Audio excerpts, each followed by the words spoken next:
warahmatullahi wabarakatuh. Saya Bayi Anindya Maharani dengan NIM G1D022021 Prodi Matematika kelas A mata kuliah KWN.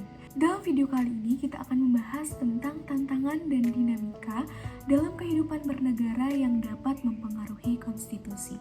Namun sebelum itu kita harus tahu dulu apa sih definisi konstitusi itu sendiri. Konstitusi merupakan pembentukan suatu negara yang menyatakan aturan dan hukum dasar yang berlaku. Nah, hal-hal apa saja yang dapat berpotensi untuk menjadi tantangan dan dinamika yang dapat mempengaruhi konstitusi di Indonesia? Dan inilah beberapa contoh yang telah saya rangkum. Contohnya, berlakunya Undang-Undang 1945 menjadi konstitusi di Indonesia tentu banyak sekali mengalami tantangan dan dinamika dalam pelaksanaannya. Hal ini terbukti dari sebelum menjadi Undang-Undang Dasar 1945, ada beberapa konstitusi yang ada di Indonesia. Salah satunya pada tahun 1945 hingga pada tahun 1950, konstitusi di Indonesia dikenal dengan nama Konstitusi RIS. Selanjutnya pada tahun 1950 hingga 1959, konstitusi di Indonesia bernama Undang-Undang Dasar Sementara hingga berubah nama kembali menjadi Undang-Undang Dasar 1945 pada tahun 1999 hingga saat ini.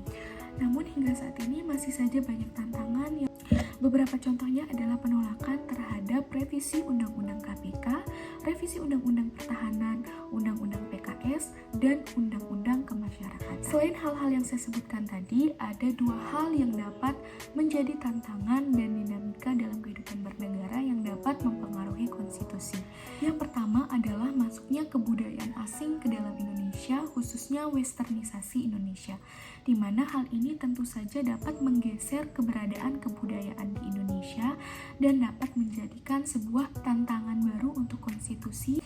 Oleh karena itu, untuk mencegah hal ini terjadi, dibuatkanlah Undang-Undang Dasar Nomor 5 Tahun 2017. Undang-undang ini membahas tentang kemajuan kebudayaan lahir dengan tujuan untuk memanfaatkan dan melestarikan kebudayaan yang ada di Indonesia. Sudah banyak sekali kasus-kasus terorisme dan radikalisme di Indonesia. Bagaimanakah hal ini dapat terjadi? Nah, adanya beberapa faktor. Salah satunya adalah keberagaman paham yang tidak sesuai dengan konstitusi yang ada di Indonesia, yaitu Undang-Undang Dasar 1945. Di tengah banyak sekali hal-hal yang berpotensi untuk mempengaruhi sebuah konstitusi yang ada di Indonesia, namun masih saja terjadi hal-hal yang melenceng dari para petinggi di Indonesia ini. Salah satunya adalah masih saja banyak terjadi korupsi, di mana hal tersebut sangat menyengsarakan rakyat. Baiklah, itu saja yang dapat saya sampaikan pada video kali ini. Mohon maaf apabila banyak kesalahan dan terima kasih sudah menonton video ini. Semoga bermanfaat. Wabillahi taufiq wal hidayah. Wassalamualaikum warahmatullahi wabarakatuh.